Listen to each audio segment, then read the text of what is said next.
Of you.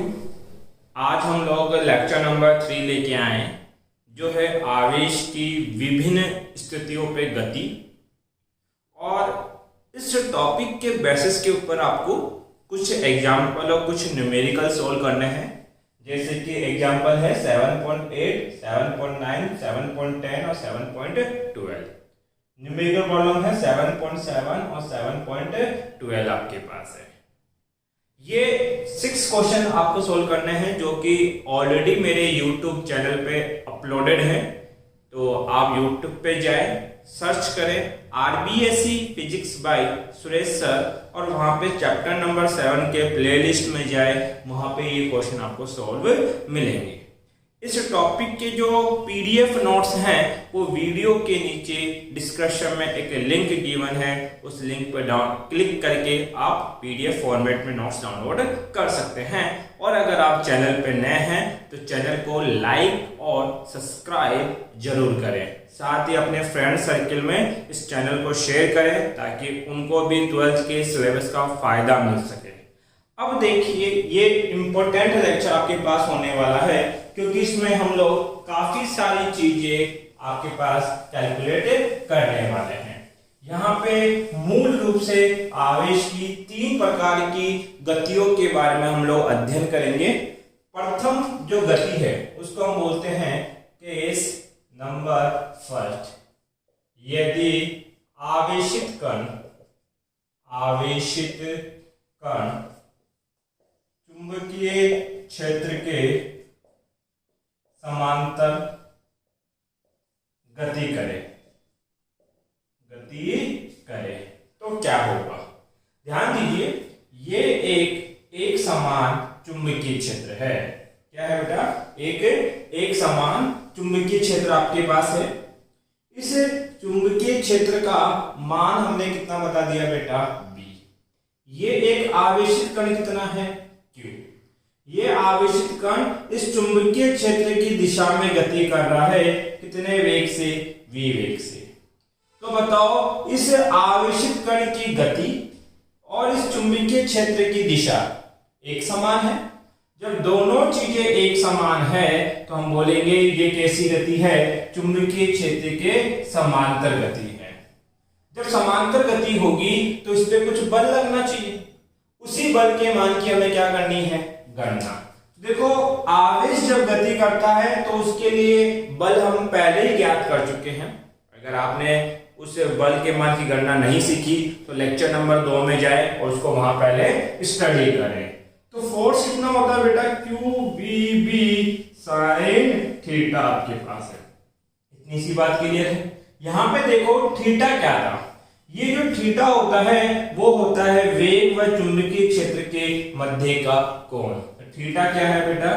वेग व चुंबकीय क्षेत्र के मध्य का कोण आपके पास है। ध्यान दीजिए, जिस दिशा में चुंबकीय क्षेत्र है उसी दिशा में इसका वेग भी है। तो दोनों समान दिशा में हुए। जब दोनों समान दिशा में है तभी तो समांतर बोलेंगे। और समांतर रेखाओं के मध्य कोण कितना होता है? 0 डिग्री। देखो, ये ही तो चुंबकीय क्षेत्र की दिशा है और इसी के ऊपर क्या है आपके पास? वेग है। देखो, कोण कब बनता है? जब दो रेखाएं ऐसे हो तो इनके मध्य क्या बनता है? कोण। यदि दोनों रेखाएं एक दूसरे के ऊपर है तो इनके मध्य बनने वाला कोण कितना हो जाएगा? 0। तो हम बोलेंगे जब चुंबकीय क्षेत्र के समांतर गति करेगा तो वहां थीटा कितना बनेगा बेटा? 0 डिग्री। थीटा 0 डिग्री है तो थीटा का मान 0 रखो तो बल कितना होगा? QVB sin 0 degree. sin 0 degree कितना होता है? 0। ये 0 होगा मान तो पूरी टर्म क्या हो जाएगी? 0। लगने वाला बल कितना? 0। मतलब कि मिनिमम फोर्स, कुछ बल लगेगा ही नहीं आपके पास। इसका कहने का मतलब क्या है?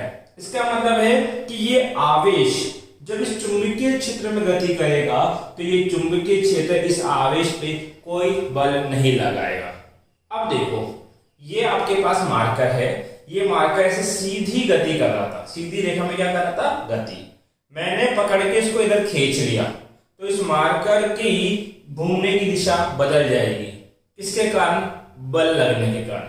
परंतु अगर मैं बोलूं ये मार्कर सीधा जा रहा है और इस पे कोई बल नहीं लगा, तो अब ये सीधा ही जाता जाएगा, कहीं नहीं रुकेगा, कहीं नहीं मुड़ेगा आपके पास। तो अर्थात पहले ये जो आवेशित कण है ये कैसी गति कर रहा था? रेखीय। कैसी गति? रेखीय, क्योंकि एक सीधी रेखा में जा रहा था। तो चुंबकीय क्षेत्र में आने के बाद भी कैसी गति करेगा? ये रेखीय। तो आपको यहाँ पथ बताना जरूरी है। तो पथ कैसा बना रहेगा बेटा? रेखीय पथ। क्लियर है इतनी सी बात? इस कंसेप्ट को अभी जब मैं इसका केस नंबर 3 पढ़ाऊंगा ना, तब भी मैं काम में लूंगा कि जो वेग चुंबकीय क्षेत्र की दिशा में होता है वो वेग क्या चाहता है कि पथ या उस आवेश का पथ कैसा हो बेटा? रेखीय पथ हो, एक सीधी रेखा में वो क्या करे? गमन करे। इतनी सी बात क्लियर है? एक बार इसका आप ले लें स्क्रीनशॉट, केस नंबर 1 का ले लिया होगा। अब देखते हैं बेटा केस नंबर 2। सेकंड क्या है इसको ध्यान से समझना। चुंबकीय क्षेत्र के लंबवत गति करे आपके पास। तो फोकस करें यहां। कोई आवेशित कण है, वो चुंबकीय क्षेत्र के क्या करेगा बेटा? लंबवत गति करेगा।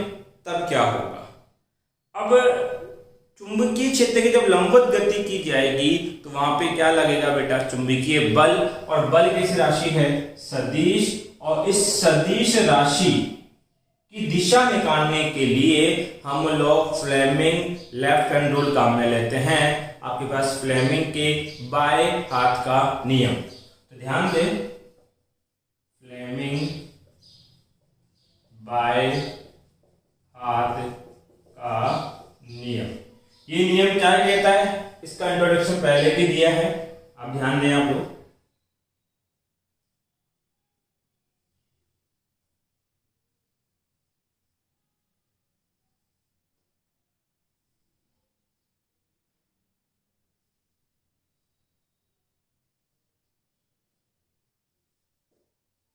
ये आपका लेफ्ट हैंड है, तो आपको क्या करना है बेटा? अंगूठा जो कि बल की दिशा को दर्शाएगा, ये तर्जनी जो कि चुंबकीय क्षेत्र को दर्शाएगी, और ये आपके पास मध्यिका। ये क्या है? मध्यिका। और ये मध्यिका जो आपके पास फिंगर है, उंगली है, ये आपके पास धारा की दिशा को दर्शाएगी, अर्थात आई। अब एक बात आप फोकस करें, धनात्मक आवेश जिस दिशा में गति करता है, अर्थात धनात्मक आवेश का वेग जिस ओर होगा उसी ओर उसके कारण क्या बहेगी? धारा। ये बात हम चैप्टर नंबर 5 में कर चुके हैं। इसी प्रकार ऋणात्मक आवेश जहां गति करता है उसके विपरीत दिशा में क्या बहती है? धारा। अगर ऋणात्मक आवेश इधर जा रहा है तो धारा उसके क्या होगी? विपरीत। उदाहरण देता हूं, मान लीजिए ये कोई चालक है और ये चालक का क्या है? इलेक्ट्रॉन। इलेक्ट्रॉन पे क्या होता है? ऋणात्मक आवेश होता है। इस इलेक्ट्रॉन को आप किससे कनेक्ट करेंगे? बैटरी से। जैसे ही बैटरी से कनेक्ट करेंगे तो आपके पास क्या होगा बेटा कि ये पॉजिटिव इस नेगेटिव अपनी तरफ क्या करेगा? अट्रैक्ट, और ये नेगेटिव इस नेगेटिव को क्या करेगा बेटा? रिपेल, अर्थात प्रतिकर्षित करेगा। जब ये इसको अपनी ओर आकर्षित करेगा तो ये इलेक्ट्रॉन इस दिशा में गति करेगा। तो इलेक्ट्रॉन का वेग किधर है? इधर। धारा कहां से कहां बहती है? धनात्मक से ऋणात्मक की ओर धारा ऐसे बहेगी। तो धारा की दिशा किधर है? इस ओर। तो देखो ऋणात्मक आवेश इधर जा रहा है जबकि धारा उसके क्या जा रही है? विपरीत। ये देखो ये दोनों एक दूसरे के क्या है? विपरीत हैं। तो यही बात बोली जाती है, धनात्मक आवेश जिस ओर गति करेगा धारा भी उसी ओर होगी। ऋणात्मक आवेश जिस ओर गति करेगा धारा उसके क्या होगी? विपरीत। क्योंकि यहाँ पे हमें धारा की दिशा नहीं होगी, यहाँ पे क्या होगा? आपके पास आवेश का वेग होगा। आवेश का क्या होगा? वेग। जब आवेश धनात्मक है तब तो कोई दिक्कत नहीं है, क्योंकि जिधर आवेश का धनात्मक आवेश का वेग है उधर ही क्या बहने वाली है? उसकी धारा। परंतु यदि आवेश ऋणात्मक हो तब आपको धारा की दिशा विपरीत करनी पड़ेगी। अब देखिए ये नियम लगाते कैसे, सुनना बेटा आपके पास। हमने क्या किया बेटा, एक समान चुंबकीय क्षेत्र लिया। ये एक समान क्या है, चुंबकीय क्षेत्र। बड़े ध्यान से सुनना और इसको लगाना सीखना, इस नियम को। इस एक समान चुंबकीय क्षेत्र को हमने कितना बोल दिया, B।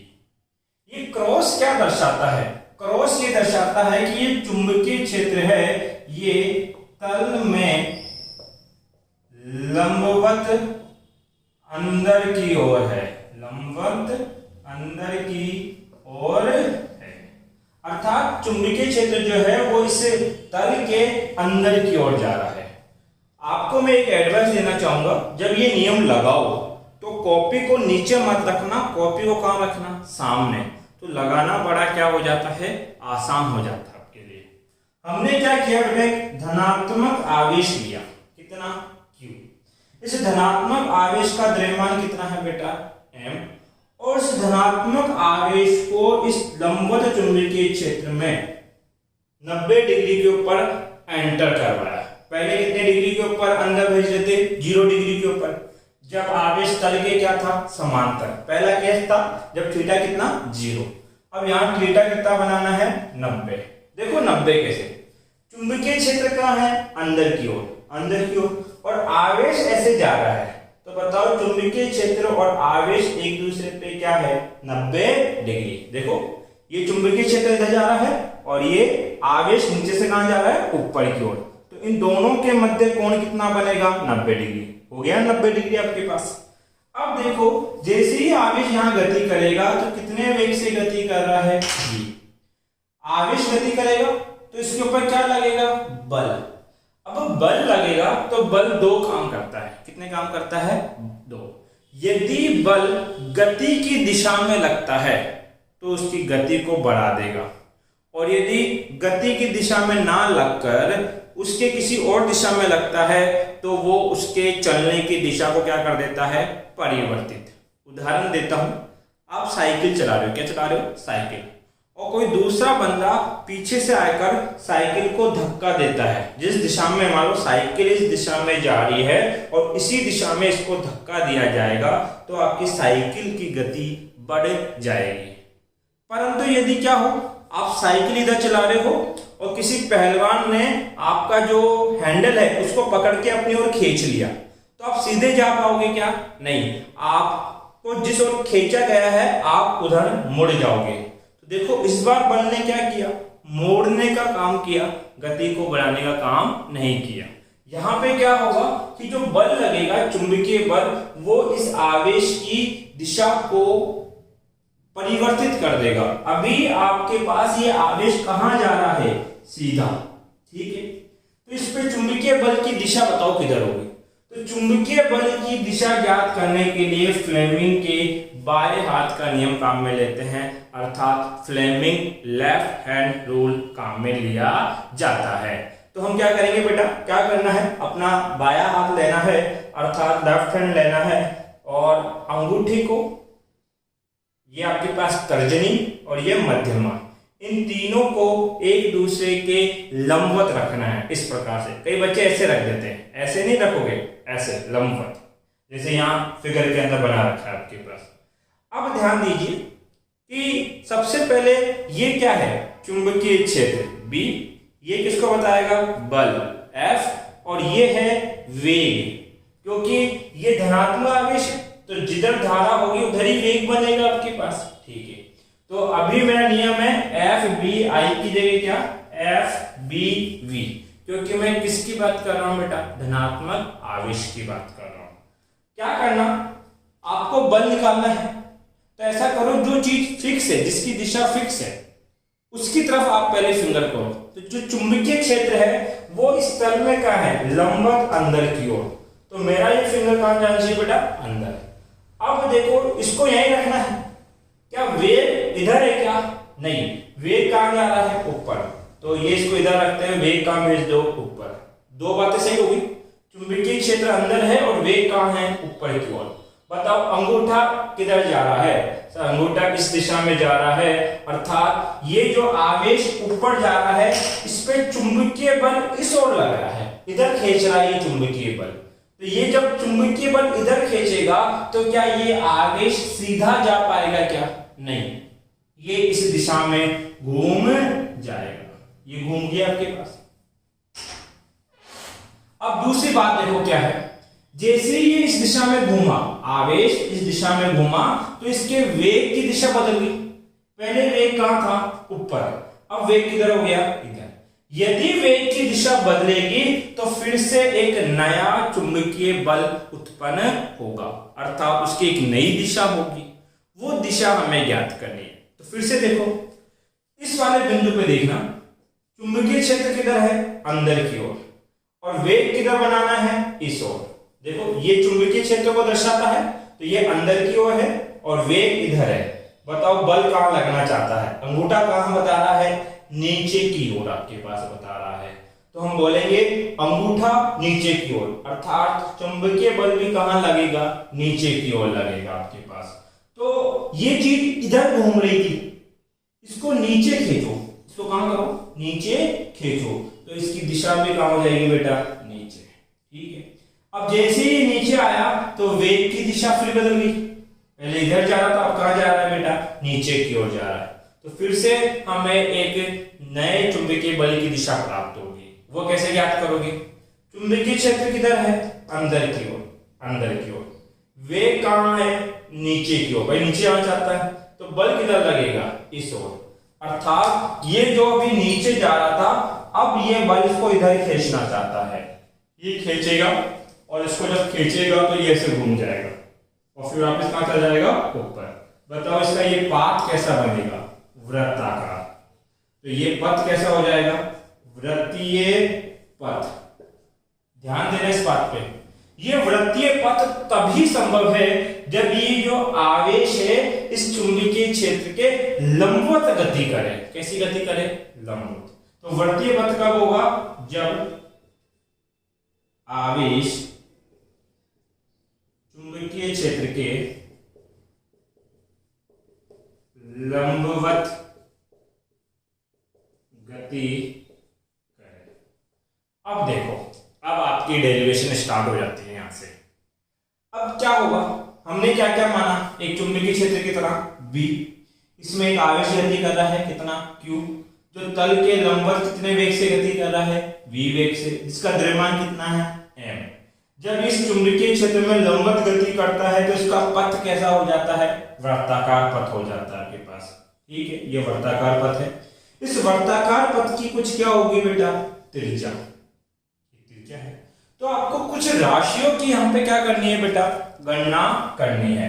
तो वो गणना कैसी होगी उस पे ध्यान देना आप लोग। जो जो राशि आपको ज्ञात करनी है, एक तो इसकी त्रिज्या क्या है वो ज्ञात करनी है, एक इसका वेग किस पे निर्भर करता है वो पता करना है, दूसरा इसको एक चक्कर में कितना समय लगेगा अर्थात इसका आवर्तकाल t ज्ञात करना है, फिर इसकी आवर्ती क्या है स्मॉल n का मान आपको ज्ञात करना है, उसके बाद इसकी कोणीय आवर्ती कितनी है या कोणीय वेग कितना है ओमेगा में ज्ञात करना है, फिर उसके बाद इसकी गतिज ऊर्जा कितनी है उसका मान आपको ज्ञात करना है।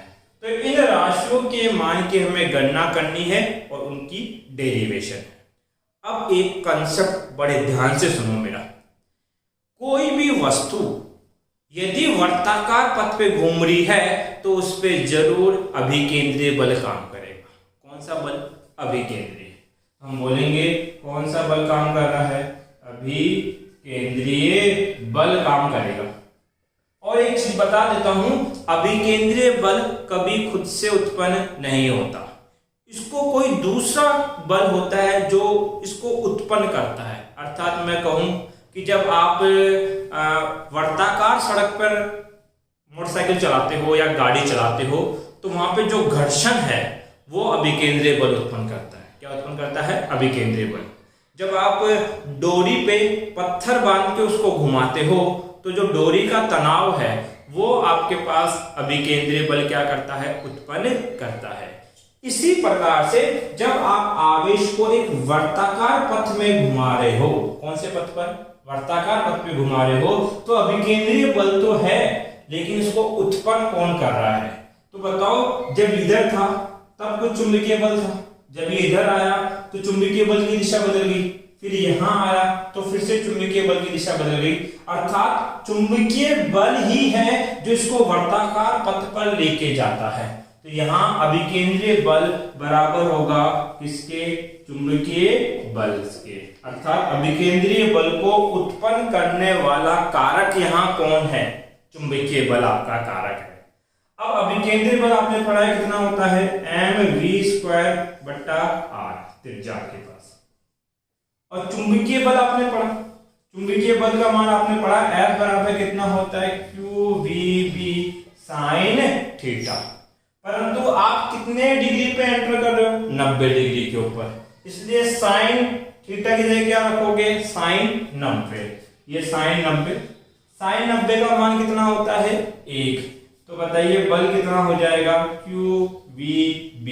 ये आपका बल हो गया। कौन सा बल? चुंबकीय बल।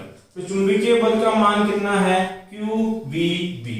ऐसा करो, एक वेग से एक वेग काट दो, तो mv बट्टा r बराबर कितना? QB। मुझे गणना किसकी करनी है? त्रिज्या की। तो पहला मान मैं क्या निकालूंगा बेटा?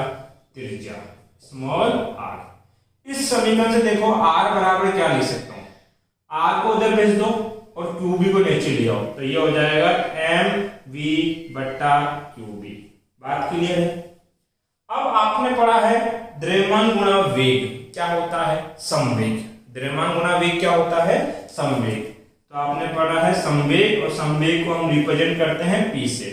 ये होता है mv के बराबर। तो त्रिज्या का एक और सूत्र हो जाएगा P बट्टा QB आपके पास। तो ये त्रिज्याओं के मान आपने ज्ञात कर लिए। अब त्रिज्याओं के बाद हमें क्या ज्ञात करना है बेटा? वेग आपको ज्ञात करना है। अगर वेग की बात करूं मैं आपके पास, तो वेग बराबर क्या होगा? यहां देखो, वेग को यहां रखो, त्रिज्या उधर गुणा होगी और द्रव्यमान कहां जाएगा? नीचे। तो वेग बराबर कितना हो जाएगा आपके पास? QB गुणा r, QB गुणा r बट्टे में कितना बेटा? m, द्रव्यमान। ये आपका क्या हो गया बेटा? वेग। अब मुझे क्या निकालना है? आवर्त काल। क्या निकालना है? आवर्त काल। आवर्त काल क्या होता है कि एक चक्कर लगाने में कितना समय लगेगा, वो क्या कहलाता है बेटा? आवर्त काल कहलाता है आपके पास। तो आपने एक सूत्र पढ़ा है, वेग बराबर क्या होता है? दूरी बटा समय। ठीक है, तो यहां से समय बराबर क्या हो जाएगी? दूरी बट्टे में क्या? वेग। समय कितना? t, जिसको हम क्या बोल रहे हैं? आवर्त काल बोल रहे हैं। दूरी की बात करते हैं। मुझे एक चीज बताओ, अगर ये एक चक्कर लगाएगा तो कितनी दूरी तय करेगा? सर, इस वृत्त की परिधि के बराबर। इस वृत्त की क्या? परिधि के बराबर। और वृत्त की परिधि क्या होती है? 2 पाई r। तो दूरी कितनी तय करेगा? 2 पाई r। और वेग आपको पता है कितना है? v। तो t बराबर कितना? 2 पाई r बट्टे में वेग।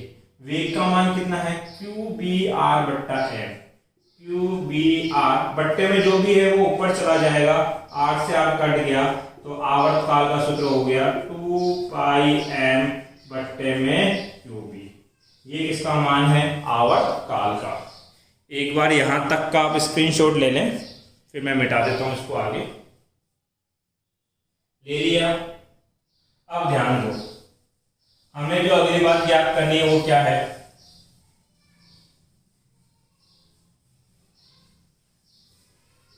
ये तो पहला मान था, ये दूसरी चीज आपने ज्ञात करी, ये तीसरी चीज ज्ञात करी, चौथी चीज आपको ज्ञात करनी है बेटा आवर्ती। आवर्ती को रिप्रेजेंट करते हैं n से। आवर्ती क्या होती है? आवर्ती होती है इकाई समय में लगाई गई चक्रों की संख्या। क्या कहलाती है? आवर्ती। इकाई समय में क्या लगाएंगे? चक्कर। अर्थात एक सेकंड में ये कितने चक्कर लगा देता है, उनकी जो संख्या होगी वही संख्या क्या कहलाती है? आवर्ती। आवर्ती को n से भी रिप्रेजेंट करते हैं और f, स्मॉल f से भी दर्शाया जाता है, क्योंकि आवर्ती को इंग्लिश में बोलते हैं बेटा फ्रीक्वेंसी आपके पास। आवर्ती का जो सूत्र आपने पढ़ा है कि आवर्ती बराबर होता है 1/, आवर्त काल। आवर्त काल का व्युत्क्रम ही क्या कहलाता है? आवर्ती कहलाती है। तो ये तो हो गया कितना? n, 1/t। अब t का मान आपको पता है कितना है? 2πm बट्टे में क्या? qb। तो 1/2πm बट्टे में जो भी था वो कहां चला जाएगा? ऊपर। कितना? qb। तो आवर्त काल का मान कितना आ गया बेटा? qb बट्टे में कितना? 2πm। उसके बाद आपको क्या ज्ञात करना है? कोणीय आवर्ती या कोणीय वेग। तो ध्यान दीजिए यहां पे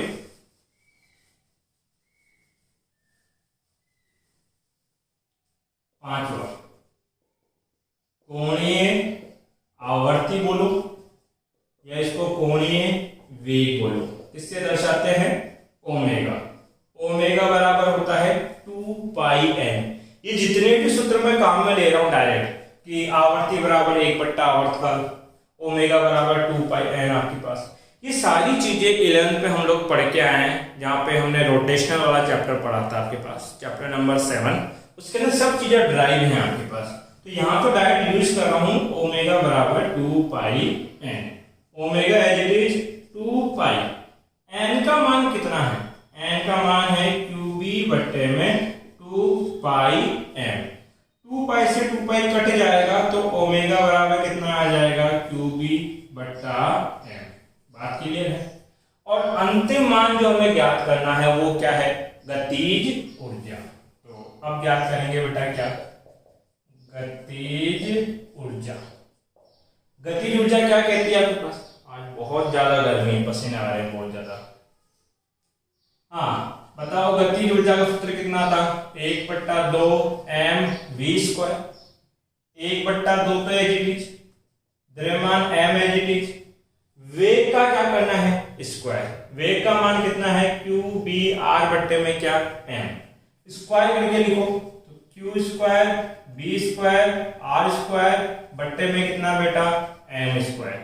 एक m से एक m कट गया तो गतिज ऊर्जा का सूत्र कितना बना? 1/2, नीचे क्या बच गया? एक m, ऊपर क्या चल रहा है? q² b² r²। ये आपके लिए किसका मान आ गया बेटा?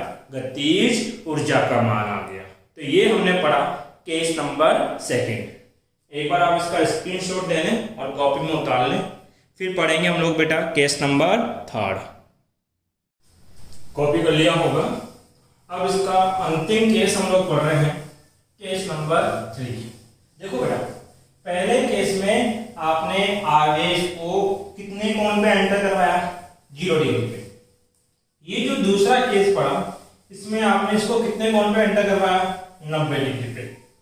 अब जो तीसरा केस हम पढ़ेंगे वो 0 और 90 के बीच का होगा, अर्थात किसी भी कोण पे हम लोग इसको एंटर करवाएं तो उसका पथ कैसा होगा, उसी पथ के बारे में हमें गणना करनी है। तो ध्यान दीजिए, इंपॉर्टेंट है केस नंबर 3 आपके लिए। केस नंबर 3 क्या है? यदि आवेश की गति थीटा 0 डिग्री से तो बड़ा और 90 डिग्री से छोटा। पहला केस क्या था? जब कितने पे एंटर कर रहा था? 0 डिग्री पे। दूसरा केस क्या था? जब कितने पे एंटर किया? 90 पे। जब ये 0 डिग्री पे एंटर करता है तो उसका पथ कैसा था? देखिए, जब ये 90 डिग्री पे एंटर कर रहा था तो उसका पथ कैसा होगा? वृत्तीय। और अब जब ये थीटा कोण पे एंटर करने वाला है, अभी हम करवाएंगे, तब इसका पथ आएगा बेटा सर्पिलाकार पथ। अब ये सर्पिलाकार पथ क्या होता है, इसको हमें समझना है। देखो, एक ऐसा पथ जिसमें वस्तु के पास वृत्तीय गति भी हो और रेखीय गति भी हो, वो क्या कहलाता है? सर्पिलाकार पथ। रेखीय गति में वस्तु कहां बढ़ती है बेटा? आगे। रेखीय गति में वस्तु कहां जाती है? आगे। और वृत्तीय गति में वस्तु कैसे घूमती है बेटा? वर्ताकार घूमती है। कैसा घूमता है? वर्ताकार। कभी आपने जो क्रिकेट का बॉल है या जो फुटबॉल का बॉल है उसका लुढ़कने को नोटिस किया है, वो कैसे लुढ़कता है।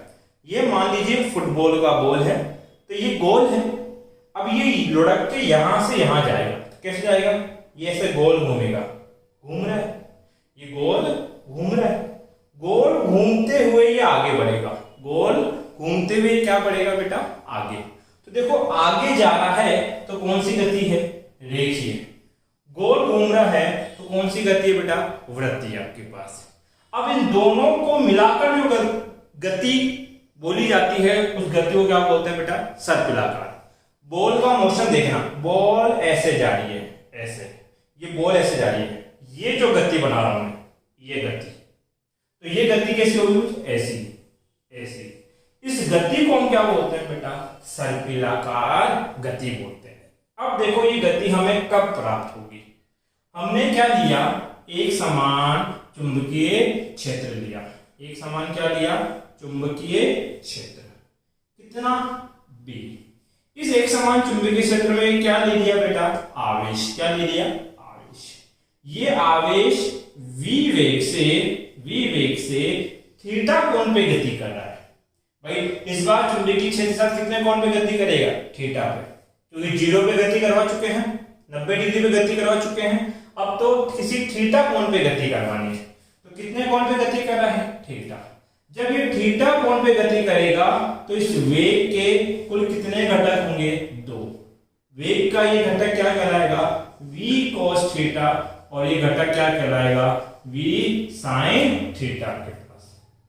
अब देखो इसको भूल जाओ, अगर इसको भूल जाऊं तो इस आवेश के कितने वेग हो गए, 2 वेग हो गए। इस आवेश के कितने वेग हो गए, 2 वेग। एक वेग चुंबकीय क्षेत्र की दिशा में है, ये जो वेग है ये किसी दिशा में है, चुंबकीय क्षेत्र की दिशा में। और चुंबकीय क्षेत्र की दिशा में जब वेग होता है तो वो कैसा पथ चाहता है, ये चाहता है रेखीय पथ। कैसा पथ चाहता है, रेखीय। ये जो वेग है इस चुंबकीय क्षेत्र के लंबवत है, देखो चुंबकीय क्षेत्र इधर और v sin थीटा ऊपर की ओर, तो लंबवत है। और ये जो वेग है ये कौन सा पथ चाहता है, वृत्तीय पथ।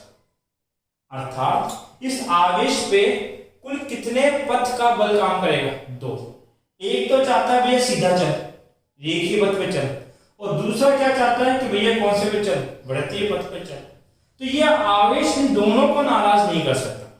तो आवेश क्या कहता है, दोनों ही नाराज मत हो, मैं तुम दोनों के अकॉर्डिंग चलूंगा।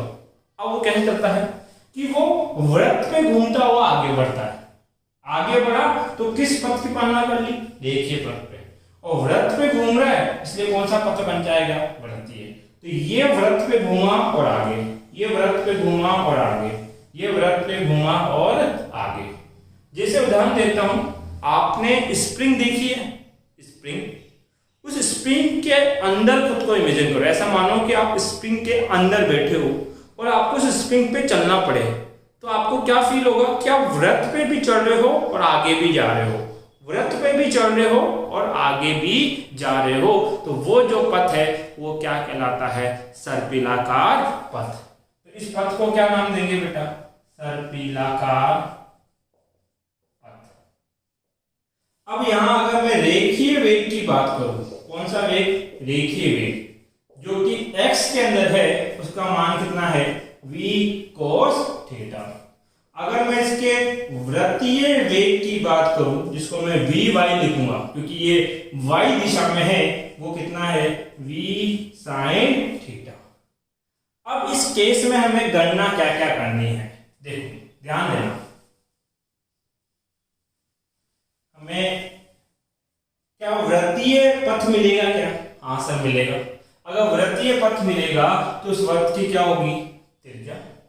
उस वृत्तीय पथ में इसका क्या होगा, वेग, इसका क्या होगा, आवर्तकाल, साथ ही इसका क्या होगा बेटा, आवर्ती, साथ में क्या होगी इसकी कोणीय आवर्ती।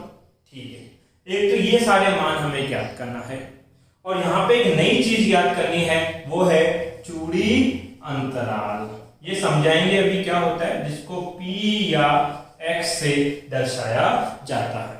ये चूड़ी अंतराल आपके पास है। अब ये ज्ञात कैसे किया जाएगा वो देखो। सबसे पहले देखो, अगर वृत्तीय पथ पे घूमना है, कौन से पथ पे घूमना है? वृत्तीय पथ पे घूमना है, तो वृत्तीय पथ पे घूमने के लिए कौन से बल की आवश्यकता पड़ेगी? सर हमें चाहिए अभिकेंद्रीय बल, क्योंकि वृत्तीय पथ पे तो वही घुमाएगा। तो सबसे पहली गति हम कौन सी कर रहे हैं बेटा? वृत्तीय गति के कारण। गति के कारण क्या होगा? कौन सा बल आएगा? अभिकेंद्रीय बल आएगा। और ये अभिकेंद्रीय बल कभी भी खुद से उत्पन्न नहीं होता, इसको उत्पन्न करने वाला कोई दूसरा बल होता है। तो अभिकेंद्रीय बल को उत्पन्न कौन करेगा आपके पास? चुंबकीय बल। चुंबकीय बल करेगा। अब ध्यान दो, अभिकेंद्रीय बल कितना होता है? mv²/r।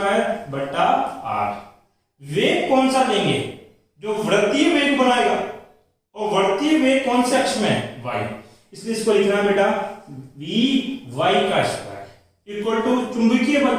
चुंबकीय बल कितना होता है? qvb sin theta. और यहाँ पे वेग कौन सा लेना है बेटा आपके पास? जो y दिशा में आपके पास है। ठीक है, तो y दिशा में तो कौन सा बल है? v sin थीटा आपके पास है ऑलरेडी। तो ये आपके पास हो गया। अब ध्यान दें, आपके पास ये चुंबकीय बल है sin थीटा, क्योंकि अपने आप के अंदर ये क्या है? ऐसे चुंबकीय बल कितना होता है? qvb। और अगर वृत्तीय पथ पे है तो हम ये कौन सा लेंगे? वेग कौन सा लेंगे? जो 90 डिग्री के ऊपर होगा। तो क्या लिखेंगे बेटा? इसको sin थीटा लिखेंगे। अब ध्यान दें बेटा, यहाँ पे इसका मान कितना है? m। y की दिशा में वेग कितना है? v sin theta. स्क्वायर करके लिखोगे तो v² sin² थीटा बट्टे में स्मॉल r बराबर कितना? qvb sin theta. एक वेग और एक sin थीटा से ये कट गया। अब आपके पास मान क्या बचा? आपके पास बचा mv sin थीटा बट्टा r। mv sin थीटा बट्टे में r बराबर कितना है? बराबर है qb के। बराबर क्या है? qb का। पहला मान क्या निकालनी है बेटा? त्रिज्या स्मॉल r। तो यहां से स्मॉल r बराबर क्या लिखेंगे? mv sin थीटा, ये बट्टे में आ जाएगा कितना? qb। ये त्रिज्या के मान की गणना हो गई। दूसरा क्या निकालना है बेटा आपको? वेग। वेग कितना? v। तो ऐसा करो, यहां से वेग रखो और बाकी चीजों से ले लो, तो r तो मल्टीप्लाई हो जाएगा। v बराबर कितना? qbr बट्टे में कितना? m sin थीटा आपके पास है। ये वेग के मान की गणना हो गई। तीसरा हमें क्या निकालना है बेटा? आवर्त काल निकालना है। कितना? t। तो आवर्त काल का सूत्र क्या था बेटा? दूरी बट्टे में क्या होता है? वेग। अरे वेग बराबर होता है दूरी बट्टा समय, तो वहां से आवर्त काल क्या हो गया? दूरी बट्टे में क्या? वेग। अब देखो, यदि वृत्ताकार पथ पे घूमेगा तो दूरी कितनी आएगी? परिधि, अर्थात 2πr बट्टे में वेग कौन सा? जो y दिशा में लग रहा है आपके पास। तो y दिशा में वेग कितना है? सर y दिशा में वेग है v sin थीटा। अरे वेग वही लोगे जो वृत्तीय पथ पे घुमाएगा, और वृत्तीय पथ पे घुमाने वाला वेग कौन है? vy का मान कितना है? v sin theta. 2πr बट्टे में v sin थीटा। t बराबर 2πr पे एजिटिव। इस वेग की हम गणना कर चुके हैं। वेग कितना होता है? qbr बट्टे में क्या? m sin थीटा गुणा में क्या चल रहा है? sin theta. sin थीटा से sin थीटा कट गया, त्रिज्या से त्रिज्या कट गई। आवर्तकाल का मान कितना आया? 2π बट्टे में qb, और ये m बट्टे के नीचे बट्टा है तो m कहां चला जाएगा? ऊपर। तो आवर्तकाल का मान कितना आएगा? 2πm बट्टे में क्या? qb। जो हमें फोर्थ निकालना है वो क्या है बेटा? आवर्ती। आवर्ती n, और आवर्ती जो होती है वो आवर्तकाल का क्या होता है? व्युत्क्रम, उसका उल्टा। तो इसको उल्टा करके लिख दो तो ये कितना हो जाएगा? qb बट्टे में 2πm आपके पास। ये आवर्ती का मान आ गया। एक बार यहां तक आप स्क्रीनशॉट ले लें इसका। ले लिया सभी ने स्क्रीनशॉट? ठीक है, अब देखो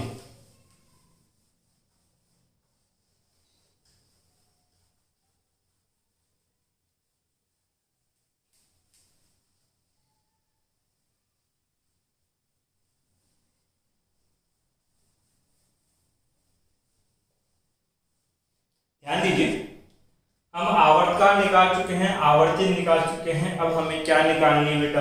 कोणीय आवर्ती। कोणीय आवर्ती की गणना करेंगे। ओमेगा, ओमेगा बराबर कितना होता है? 2 पाई एन। ओमेगा बराबर 2 पाई। एन क्या है? आवर्ती। आवर्ती का मान कितना है? क्यूबी बटा 2 पाई एम। क्यूबी बटा 2 पाई एम। 2 पाई से 2 पाई कट गया तो क्यूबी बट्टे में क्या? एम। अब जो इंपॉर्टेंट है, जो हमें ज्ञात करना है, वो क्या है? चूड़ी अंतराल। छठा क्या है बेटा? चूड़ी अंतराल। और ये एक बार राजस्थान बोर्ड में पूछा हुआ है, तो इस पे ध्यान देना। चूड़ी अंतराल क्या होता है? दो वलीय या वर्ताकार लिख लेता हूं, दो वर्ताकार पथों के मध्य की रेखीय अर्थात सीधी दूरी, बोलो रेखीय दूरी चूड़ी अंतराल कहलाती है। समझो चूड़ी अंतराल क्या है। आपने स्क्रू देखा है? तो स्क्रू कुछ ऐसा होता है बच्चा,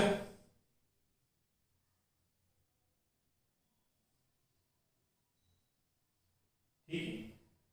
और इस प्रकार से इसमें ये क्या बनी होती है? चूड़ियां। तो देखो, एक वर्ताकार पथ ये है इसका और एक वर्ताकार पथ ये है। इनके मध्य की जो सीधी रेखीय दूरी है, इसको क्या बोलते हैं बेटा? चूड़ी अंतराल। नाम से बड़ा समझ में आता है, दो चूड़ियों के मध्य का अंतर क्या कहलाएगा? चूड़ी अंतराल। अब हमारे केस में क्या था? पथ कैसा था? सर्पिलाकार। पथ कैसा? सर्पिलाकार। तो एक वर्ताकार पथ ये है और इसके जस्ट अगला वर्ताकार पथ ये है। इनके मध्य की जो सीधी दूरी है, ये दूरी क्या कहलाएगी? चूड़ी अंतराल कहलाएगी। अब ये क्या है? एक दूरी है। चूड़ी अंतराल क्या है बेटा? एक दूरी। तो चूड़ी अंतराल क्या है? दूरी है। और दूरी बराबर क्या होता है? दूरी बराबर होता है वेग गुणा समय। अरे देखो भाई, वेग बराबर क्या होता है? सर जी हमने पढ़ा है, वेग बराबर होता है दूरी बट्टा समय। तो मैं यही तो बात कर रहा हूं कि दूरी क्या होगी? दूरी होगी वेग गुणा समय। आपके पास दूरी क्या होगी बेटा? वेग गुणा समय। तो चूड़ी अंतराल क्या है? दूरी है। दूरी क्या होगा? वेग गुणा समय। वेग गुणा समय। अब ध्यान दो, ये कैसी दूरी है? सीधी दूरी है। तो मैंने दो वेग बताए थे। ये हमने डायग्राम को ऐसा बनाया था, आवेश v वेग से थीटा कोण पे गति करता है, तो वेग के दो घटक थे, v cos थीटा और v sin थीटा। ये तो कौन सा पथ बनाता है? वृत्तीय पथ। और ये वेग कौन सा पथ बनाता है? रेखीय पथ। तो अभी मैं कौन सी दूरी ज्ञात कर रहा हूं? रेखीय दूरी, सीधी दूरी ज्ञात कर रहा हूं। तो जब सीधी दूरी ज्ञात करूंगा तो जो वेग होगा वो भी तो रेखीय वेग होगा। और रेखीय वेग कितना है? v cos theta. तो वेग कितना लेंगे बेटा? v cos theta. और यहां से घूम के जब यहां पहुंचोगे तो कितना समय लगेगा? एक आवर्तकाल का समय लगेगा। तो आवर्तकाल कितना है? t। तो v cos थीटा गुना t। t का मान कितना है बेटा आपके पास? 2 पाई r बट्टे में v sin थीटा। चूड़ी अंतराल को p से भी दर्शाते हैं और x से भी दर्शाया जाता है। तो एक सूत्र तो ये बन गया। और एक सूत्र क्या बन सकता है? ध्यान देना इधर, ठीक है। मैं ये मिटा देता हूं।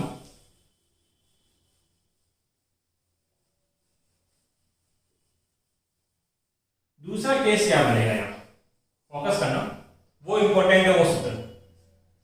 P बराबर क्या है, V cos theta, V cos theta.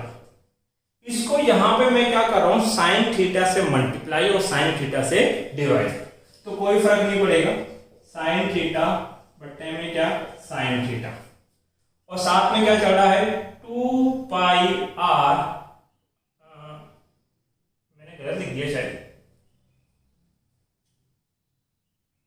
समय कितना t, अच्छा मैंने v का मान रखे नहीं रखा, देखो समय कितना था 2 पाई r बट्टा v साइन थीटा, t बराबर 2 पाई r, और v का मान क्या लेना है, qbr बट्टे में m साइन थीटा गुणा में क्या बेटा आपके पास, साइन थीटा। इसको एक बार वीडियो को पीछे ले जाके देखना, t का एक मान ये भी रखा है मैंने, r से r काटा, 2 पाई m बट्टे में क्या, qb, तो समय का मान मुझे ये रखना है, कितना, 2 पाई m बट्टे में क्या बेटा, qb, तो t का मान क्या रखोगे, 2 पाई m बट्टे में क्या, qb। अब देखो इधर मैंने क्या किया अभी तक, v cos theta, v cos theta, इसको sin थीटा से गुणा किया और sin थीटा से भाग, कोई फर्क नहीं पड़ेगा, गुणा में क्या चल रहा है, 2 पाई m बट्टा qb, 2 पाई m बट्टे में क्या, qb। अब ध्यान दो इधर, p बराबर कितना है बेटा आपके पास, मैं इसको ऐसे लिख सकता हूं क्या, m, ठीक है m लिख दिया मैंने, v भी लिख दिया मैंने, गुणा साइन थीटा, m v गुणा साइन थीटा, नीचे कितना, qb। अब क्या बच गया, अब सर यहां बच गया क्या, cos थीटा, और यहां क्या बच गया, साइन थीटा, cos थीटा बट्टे में साइन थीटा आपके पास। p बराबर, ध्यान दो, m v साइन थीटा बट्टा qb, m v sine theta बट्टा qb, साइन थीटा बट्टा qb को क्या लिख सकते हैं, त्रिज्या r, तो ये तो बन जाएगी त्रिज्या कितनी, r आपके पास, गुणा में क्या चला यहाँ पे, 2 पाई, तो ये हो गया 2 पाई बट्टे में cos थीटा बट्टा साइन थीटा, तो आपने पढ़ा है ना, tan थीटा बराबर क्या होता है, साइन थीटा बट्टे में cos थीटा। अगर मैं इसको उल्टा करूं तो 1 बट्टा tan थीटा बराबर क्या हो जाएगा, cos थीटा बट्टा साइन थीटा, अर्थात cos थीटा बट्टा साइन थीटा को मैं क्या लिख सकता हूं, 1 बट्टे में tan थीटा, 1 बट्टे में क्या, tan थीटा। तो चूड़ी अंतराल का एक सूत्र कितना आता है, 2 पाई r बट्टे में क्या, tan थीटा। इंपॉर्टेंट है, इसके बेसिस पे आपके 2 क्वेश्चन सोल्व होंगे। एक बार इसका आप स्क्रीनशॉट ले लें, ठीक है। अगर इस टॉपिक से रिलेटेड आपका कोई डाउट है तो आप मेरे से कमेंट बॉक्स में पूछ सकते हैं। थैंक यू बेटा।